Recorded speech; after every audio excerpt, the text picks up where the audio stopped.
we talked about this. We call it the ADDIE model. And part of the ADDIE model is you design, you develop, and you evaluate. So what are some ways that you can evaluate and you test and you retest your content, right? Because again, we always want to make sure that we're teaching, we're selling what people need. So one suggestion that I have is pre-selling or having a beta course.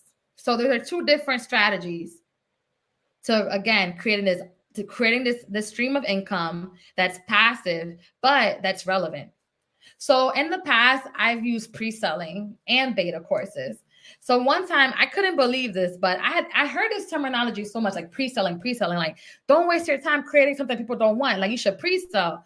And I'm like, I wonder if this really is going to work. So I'm like, let me test it out. I did a webinar, how to pick a money-making topic. This is like my first class. And I said, I'm going to have this course, this program, and it's going to be this much.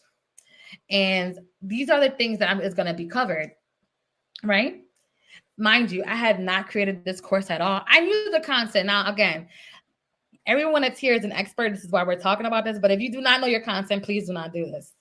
But I pre-sold the course. Basically, I shared the concept and I see who bought it. I had like 15 people that bought this program. And I'm like, okay, prior to me doing this course or this program, I had one-on-one sessions with them. And I truly try to identify to make sure that what I thought should be shared in this program was what they needed, right? I got feedback on topics. And there's different ways to do this. I chose to do this in a one-on-one setting, and I had my partner help as well.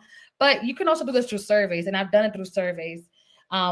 There's a platform that I use, which I'm going to talk about later, that you can kind of create a survey, and as they pay, you ask them certain questions.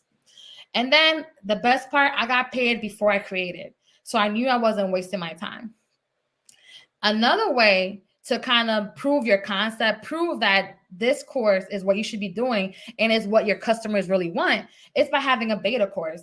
A beta course is basically a course that you kind of put together.